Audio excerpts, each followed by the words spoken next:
आज हम एक ऐसी किताब में गहरे उतर रहे हैं जो हमारे होने के मायने और समय व जिंदगी को देखने के हमारे तरीके को चुनौती देती है। सोचो, हर पल को इतना जीवंत तरीके से जीना कि बीता हुआ कल और आने वाला कल तुम्हारे दिमाग पर कब्जा न करें। कल्पना करो, अभी के इस पल में शांति और खुशी पाने का अनुभव। यही वह न्योता है जो एकहार्ट टोले अपनी किताब द पावर ऑफ नाउ में हमें देते हैं। इस ऑडियो बुक समरी में मैं टोले की उन गहरी बातों को खोलूंगा जो हमें समय की जंजीरों से आजाद होने, बीते दुखों को भूलने और वर्तमान को गले लगाने का रास्ता दिखाती हैं। यह अभी का पल ही आत्मज्ञान का असली रास्ता है। चाहे तुम शांति की तलाश में हो या अपने भीतर की गहराई को समझना चाहते हो, यह किताब तुम्हें बहुत कुछ सिखाती है। अगर तुम अपनी जिंदगी को बदलने के लिए तैयार हो तो सुनते रहो। हम जानेंगे कि द पावर ऑफ नाउ की ताकत को कैसे अपनाना है और क्यों यह पल जो तुम अभी जी रहे हो वही सब कुछ है जो तुम्हारे पास है। अंत तक रुको ताकि तुम इस किताब के मुख्य विचारों को समझ सको और इन्हें अपनी रोज की जिंदगी में कैसे इस्तेमाल करना है यह भी सीख सको। एकहार्ट टोले ने अपनी जिंदगी का ज्यादातर वक्त दुख और परेशानी में बिताया। 29 साल की उम्र में वह अक्सर आधी रात को जागते, खुद को बेकार समझते और सोचते कि अब जिंदगी में कोई मकसद नहीं बचा। रात के सन्नाटे में दूर से ट्रेन की आवाज गूंजती थी जो उनकी उदासी को और गहरा कर देती थी। उन्हें किसी चीज से प्यार या लगाव नहीं रह गया था। उनके मन में बार बार एक सवाल उठता, मैं क्यों जी रहा हूं, जैसे बस जिंदा रहने के लिए जूझ रहा हूं। एक डरावनी रात जब उनके भीतर तूफान मच रहा था, टोले सब कुछ छोड़कर हमेशा के लिए गायब होना चाहते थे, ऐसी जगह जहां से कोई लौटता नहीं। वह इस दर्द को और सहन नहीं कर सकते थे। उनका दिल इतना खाली था कि न परिवार, न दोस्त, न नौकरी, कुछ भी उस खालीपन को भर पा रहा था। वह उस अंधेरे की ओर खींचे जा रहे थे जो उन्हें बुला रहा था। लेकिन अगली सुबह जब टोले जागे तो खिड़की के बाहर एक छोटे से चिड़िया की चहचहाहट सुनाई दी। यह आवाज उन्होंने पहले कभी गौर नहीं की थी। धीरे से आंखें खोलकर उन्होंने देखा, सूरज की गुनगुनी किरणें खिड़की से आ रही थीं और उनकी गर्माहट उनके चेहरे पर महसूस हो रही थी। अचानक सब कुछ बेहतर लगने लगा। उनकी आंखों में आंसू आ गए जब उन्होंने अपने कमरे को देखा। हर चीज जो पहले कभी नजर नहीं आई थी नई और ताजा लग रही थी। पहली बार टोले अपने घर से बाहर टहलने निकले। हर चीज, पेड़, हवा, छोटे जानवर और सूरज की रोशनी सुंदर और जिंदगी से भरी लग रही थी। ऐसा लगा जैसे वह नए सिरे से जन्मे हों। उस दिन से वह रोज पार्क जाने लगे। एक बेंच पर बैठकर वह आसपास की सुंदरता का मजा लेने लगे। पेड़ों की हरियाली, हवा का झोंका, छोटे जानवरों की चहल पहल और सूरज की गर्मी। भले ही वह अकेले थे, टोले को गहरी खुशी महसूस हो रही थी। जल्द ही लोग उनके पास आने लगे और पूछने लगे, तुम्हारी इस खुशी का राज क्या है?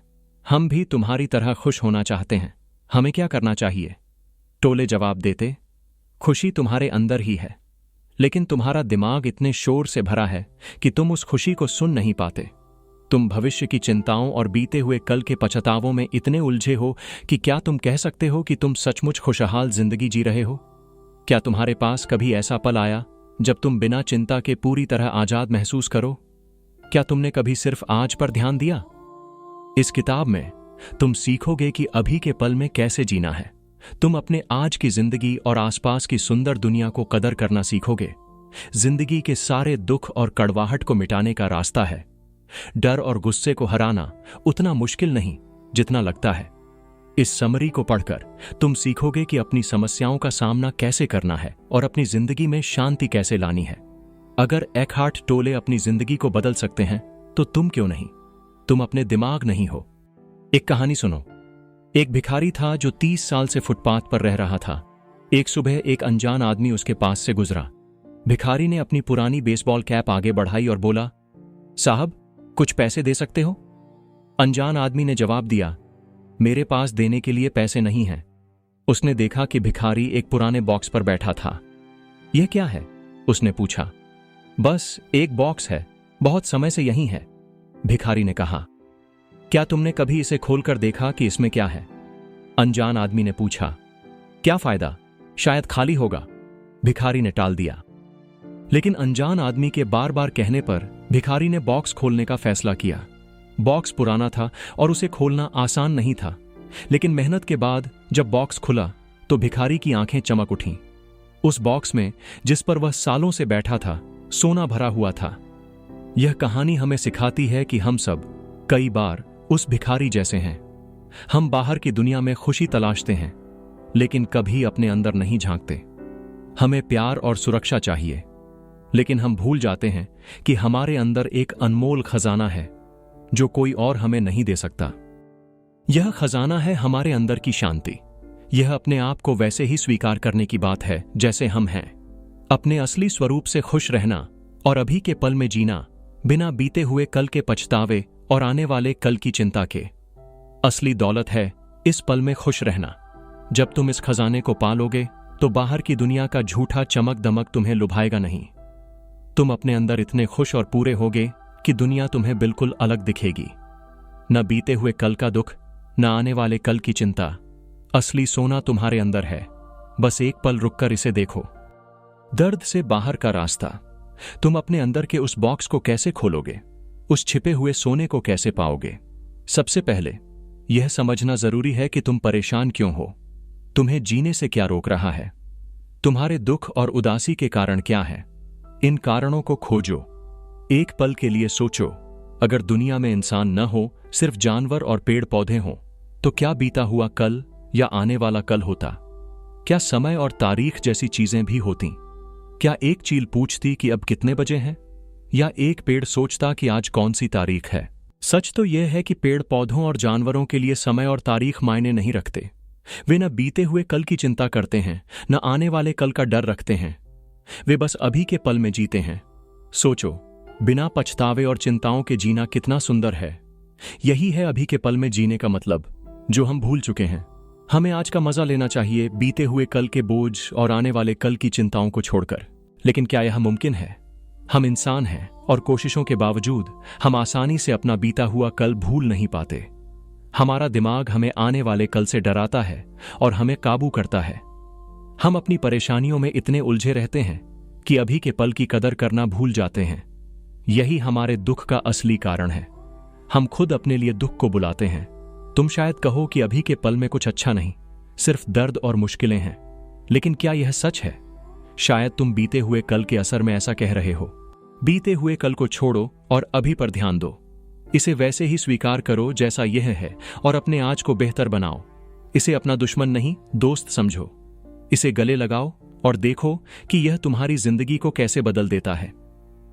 अभी में गहराई से उतरना। क्या तुमने कभी सोचा कि लोग कार रेसिंग या माउंटेन क्लाइंबिंग जैसे कामों का मजा क्यों लेते हैं? क्योंकि वे उस पल में पूरी तरह मौजूद होते हैं। क्या यह अजीब नहीं कि हमें अभी के पल को महसूस करने के लिए खास काम करने पड़ते हैं? एक ज़ेन मास्टर ने अपने शिष्यों से पूछा, इस पल में क्या कमी है? शिष्य रुक गए, गहरे सोच में डूब गए। वह सन्नाटा, वह शांति, जो रोज के शोर में मिलना मुश्किल है, यही जवाब था। यह इतना आसान तरीका है किसी को शांत रखने का। इसका मतलब है कि तुम्हें ऊंचे पहाड़ चढ़ने की जरूरत नहीं, अपने अंदर की शांति और सुंदरता को महसूस करने के लिए। चाहे तुम काम पर जा रहे हो या शहर में टहल रहे हो, तुमने रास्ते में कई पेड़ देखे होंगे। शायद तुमने उन्हें गौर से नहीं देखा, क्योंकि हम अपनी परेशानियों में खोए रहते हैं। अगर हो सके तो थोड़ी देर एक पेड़ के नीचे बैठो, आराम करो या अपनी खिड़की से बाहर किसी पेड़ को ध्यान से देखो। तुम्हें कुछ अलग महसूस होगा। तुम देखोगे कि ये पेड़ कितने रंगीन और जीवंत है, बिल्कुल अलग तुम्हारे ऑफिस या घर के आसपास की किसी भी चीज से। बस एक पल के लिए इन पलों को महसूस करो। पेड़ों से आने वाली ताजा हवा में सांस लो।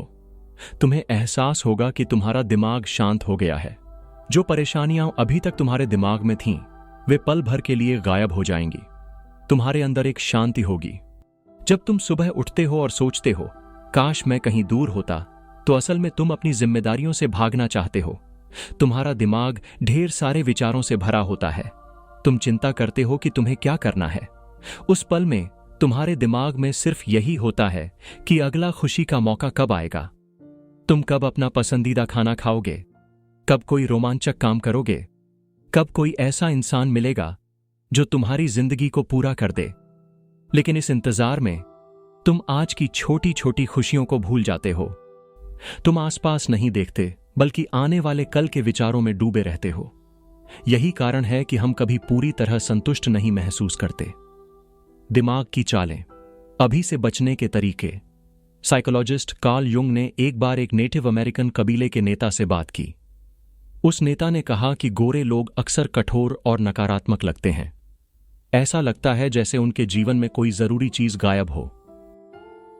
वे हमेशा बेचैन और अधूरे से दिखते हैं, जैसे कुछ तलाश रहे हों। तुम भी कभी कभी ऐसा ही महसूस करते हो, लेकिन क्या तुमने कभी 1 मिनट रुककर खुद से पूछा, क्या मैं इस पल में पूरी तरह शांत हूं? हमारे विचार हमें पूरी तरह जकड़ लेते हैं। वे हमें अभी का मजा लेने से रोकते हैं। तो तुम्हारा दिमाग तुम्हें अभी में जीने से क्यों रोकता है? पहला कारण है नाराजगी। अपने काम, किसी इंसान या किसी हालात के प्रति गुस्सा। हम अक्सर काम पर थके हुए महसूस करते हैं या किसी सहकर्मी से चिढ़ जाते हैं। ये भावनाएं हमारे अंदर कड़वाहट पैदा करती हैं। लेकिन इन नकारात्मक भावनाओं को रखने का कोई फायदा नहीं। नकारात्मक रहना तुम्हें नुकसान पहुंचाता है। बेहतर है कि तुम हालात को बदलने की कोशिश करो। जो तुम्हें परेशान कर रहा है उसका सामना करो। उस इंसान से खुलकर बात करो, या जो तुम्हें चिढ़ा रहा है उसे रोकने की कोशिश करो। तुम्हारे पास यह ताकत है कि तुम खुद को नकारात्मक होने से रोक सको। यह ऐसा है जैसे तुम अपने कंधों पर भारी बोझ ढो रहे हो। इसे बस उतार फेंको। जब भी तुम्हें नकारात्मकता महसूस हो, उसे तुरंत अपने दिल से निकाल दो और नई शुरुआत करो। शिकायत करने के बजाय अपने बोझ को हल्का करो। अपनी जिंदगी से अनावश्यक चीजों को हटाना और हालात पर काबू पाना उतना मुश्किल नहीं जितना लगता है।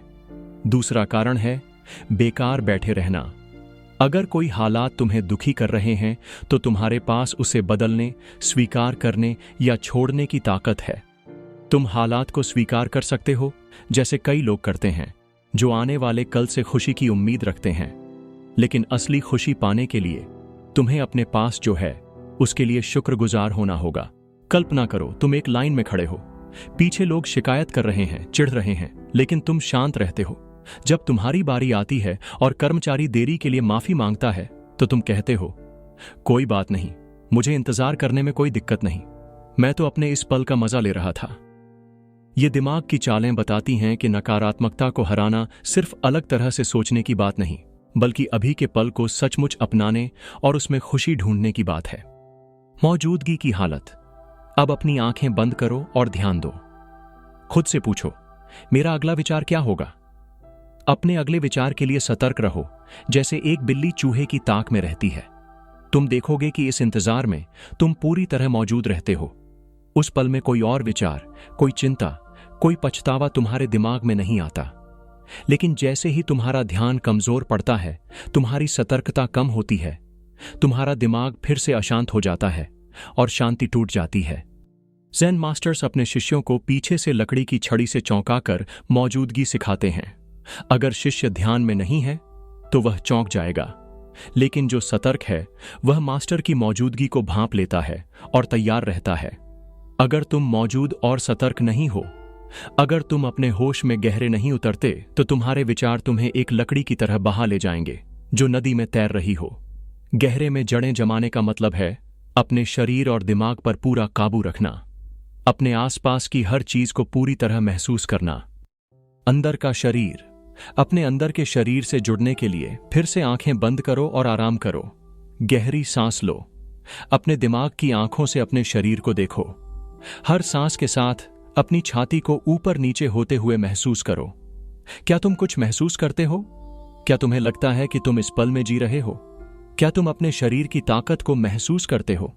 क्या तुम्हें एहसास होता है कि तुम एक मजबूत ऊर्जा का स्रोत हो? यह करने से तुम्हें पता चलेगा कि तुम कितने काबिल हो। तुम्हारा अंदर का शरीर बिना रूप और असीम है, फिर भी तुम उसकी ताकत को पूरी तरह नहीं समझ पाते। हर धर्म, चाहे पूरब का हो या पश्चिम का, हमें उपवास करने और शारीरिक सुखों से दूर रहने की सलाह देता है। कुछ धर्म आउट ऑफ बॉडी एक्सपीरियंसेस की बात करते हैं, जहां हम अपने भौतिक रूप से ऊपर उठ सकते हैं। ये तरीके आत्मज्ञान दे सकते हैं, लेकिन ज्यादा देर तक नहीं, क्योंकि आखिरकार हमें अपने शरीर में लौटना पड़ता है। लेकिन असली बदलाव शरीर से दूरी बनाने में नहीं, बल्कि इसे स्वीकार करने में है। धर्म हमें सिखाते हैं कि आत्मज्ञान बाहर तलाशो, लेकिन सच यह है कि हमारे अंदर के शरीर से हम सच तक पहुंच सकते हैं। अपने अंदर के शरीर को जानने से उम्र बढ़ने की रफ्तार धीमी होती है। भले ही तुम्हारा बाहरी शरीर कमजोर हो जाए, तुम्हारा अंदर का शरीर हमेशा जवान और ताजा रहेगा। अगर तुम 80 साल के भी हो तो भी तुम्हारा अंदर का शरीर हल्का और ऊर्जा से भरा रहेगा। अपने अंदर के शरीर को जानने से तुम्हारी रोगों से लड़ने की ताकत भी बढ़ती है, क्योंकि तुम अपने शरीर में होने वाली हर चीज को महसूस करते हो। तुम आसानी से बुरी आदतों या नकारात्मक चीजों का शिकार नहीं होते। तुम खुद को गुस्सा, डर या उदासी से बचा सकते हो। यह समझ बताती है कि असली ताकत और शांति बाहर से नहीं बल्कि हमारे अंदर से आती है। अप्रकट की ओर रास्ता। अप्रकट क्या है? इसे ची से जोड़ा जा सकता है। वह जिंदगी की ऊर्जा जो नदी की तरह ब्रह्मांड से हर जीव में बहती है और फिर ब्रह्मांड में लौट जाती है। जब हम अपने अंदर के शरीर में गहरे उतरते हैं तो हम इस ऊर्जा के साथ एक हो जाते हैं। ची नदी की तरह बहती है, लेकिन अप्रकट शांत रहता है। जब तुम बिना सपनों की गहरी नींद में होते हो तो तुम अप्रकट को महसूस करते हो। यह एक शांत हालत है, फिर भी इसमें बहुत सारी ऊर्जा है। अप्रकट का मुख्य रास्ता है अभी का पल। भौतिक दुनिया में हम समय के गुलाम हैं। समय से आजाद होना शुद्ध खुशी है। एक ऐसी शांति जहां तुम हर बंधन से मुक्त हो और अप्रकट को महसूस कर सकते हो। जितना तुम प्रकृति के करीब होगे उतना तुम इसे बेहतर समझोगे। सुबह सूरज का उगना देखो, नदी के किनारे बैठकर उसका बहना देखो, रात के आकाश में तारे निहारो या आग की सुनहरी लपटों को देखो। ये अनुभव तुम्हें अनमोल शांति देंगे। जब तुम प्रकृति को देखते हो तो तुम्हारा दिमाग पूरी तरह आजाद हो जाता है। तुम समय को भूल जाते हो, उसके बंधनों से मुक्त हो जाते हो। तुम उस पल में पूरी तरह मौजूद होते हो और उसे गहरे महसूस करते हो। इसलिए प्रकृति के सामने खुद को समर्पित करना सीखो। अपने अंदर की हर उस चीज को छोड़ दो जो तुम्हें अभी का मजा लेने से रोकती है। इस पल के सामने समर्पण करो और तुम पहले से कहीं ज्यादा जीवंत महसूस करोगे। एक और तरीका आजमाओ। अपने सेल फोन को थोड़ी देर के लिए बंद कर दो। सुनिश्चित करो कि कोई तुम्हें परेशान न करे। सीधे बैठो, आराम करो और गहरी सांस लो। अपने अंदर के शरीर को महसूस करो। सोचो मत, बस महसूस करो। अपनी ऊर्जा, अपनी आभा को महसूस करो। इस पल के सामने समर्पण करो। जब तुम इतने गहरे उतरते हो तो एक ऐसा पल आता है जब अंदर और बाहर के शरीर का फर्क मिट जाता है। तुम उस ऊर्जा के साथ एक हो जाते हो जो पूरे ब्रह्मांड में बहती है। सच्चे रिश्ते। एक आदमी और औरत मिले और उन्हें प्यार हो गया। औरत से मिलने के बाद आदमी को ऐसा लगा जैसे वह पूरा हो गया। जब भी वे मिलते ऐसा लगता जैसे दुनिया में सिर्फ वही दो लोग हैं। औरत को भी बहुत प्यार और खास होने का एहसास था। उनका रिश्ता शुरू में बिल्कुल सही लगता था, लेकिन धीरे धीरे आदमी की मांगें बढ़ने लगीं। वह अपने प्यार में इतना डूब गया कि वह ज्यादा अधिकार जताने लगा। उसे डर था कि कहीं औरत उसे छोड़ न दे। औरत भी जलन और कब्जे की भावना में फंस गई। वह उसे काबू करने की कोशिश करती, उसे दोष देती। शुरू में उनका रिश्ता प्यार से भरा था, लेकिन जल्द ही उसमें दरारें पड़ने लगीं। उनका रिश्ता प्यार और नफरत के बीच झूलने लगा। वे एक दूसरे को चोट पहुंचाते फिर वापस आ जाते, लेकिन इस वजह से उनका रिश्ता खुशी से ज्यादा दर्द देने लगा। खुशी की जगह दुख ने ले ली और आखिरकार वे अलग हो गए। तो क्या यह सच्चा प्यार था या सिर्फ आकर्षण? दोनों एक दूसरे के आदी हो गए थे, जैसे कुछ लोग खाने, शराब या ड्रग्स के आदी होते हैं। जब तुम किसी को सिर्फ अपने दर्द को कम करने या अपने अंदर के खालीपन को भरने के लिए चाहते हो तो ऐसे रिश्ते टिकते नहीं।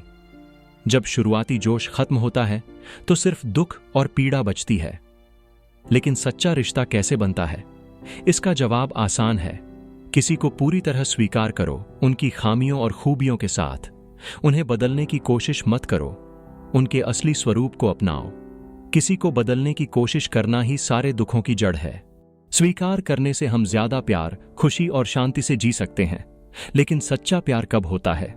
अगर कोई अकेला है, बिना किसी साथी के, तो क्या वह सच्चा प्यार महसूस नहीं कर सकता?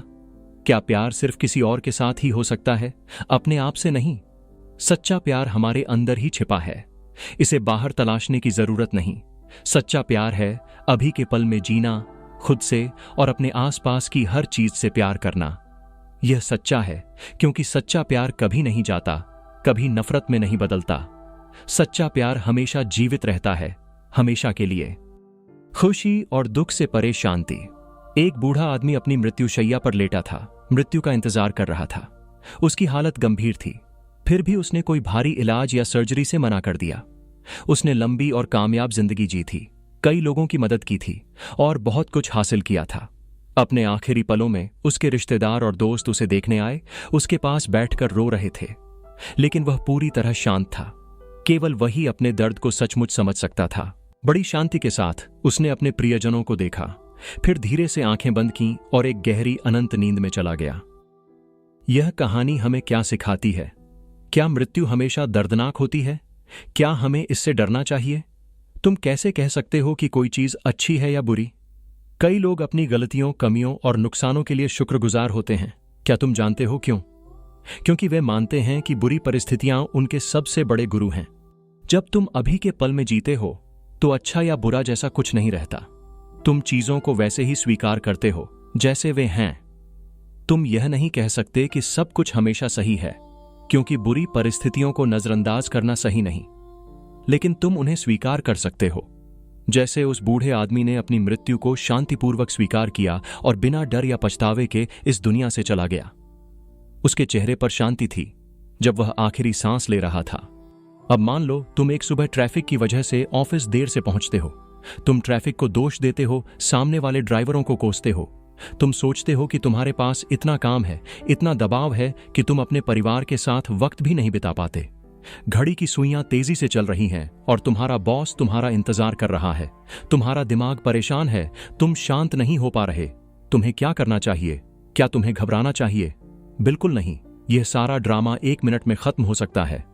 अपनी सीट पर जाओ, गहरी सांस लो और धीरे धीरे सांस छोड़ो। थोड़ी देर तक गहरी सांस लेते रहो। यह तुम्हें शांत कर देगा।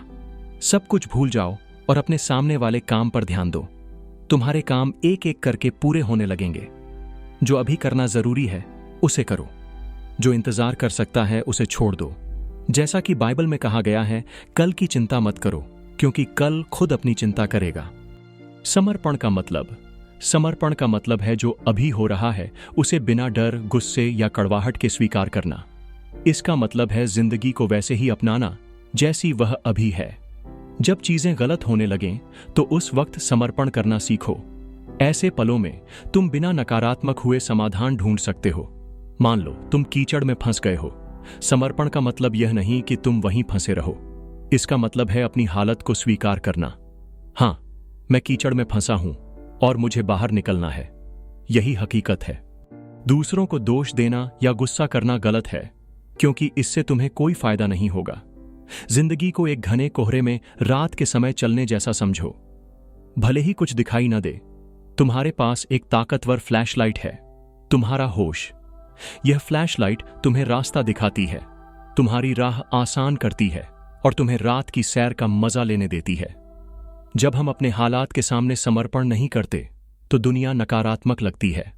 तुम हमेशा डरते हो कि अगला क्या होगा, क्या कोई मुसीबत आएगी। तुम हर किसी पर, यहां तक कि खुद पर भी शक करने लगते हो। इससे तुम्हारा शरीर भी कमजोर लगने लगता है, जैसे तुम बीमार हो।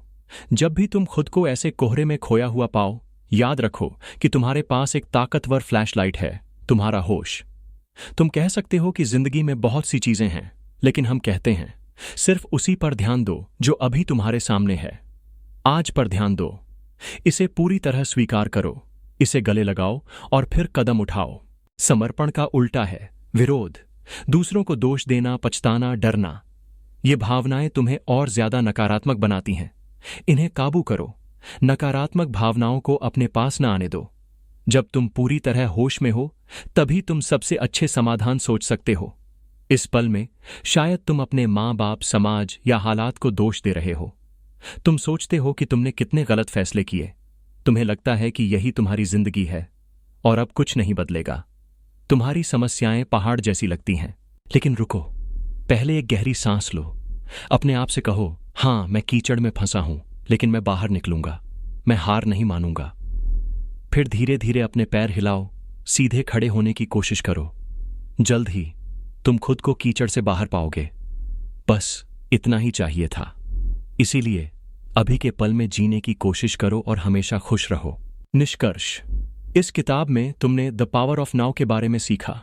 अब तुम बीते हुए कल को भूल सकते हो और अपने आज का मजा ले सकते हो।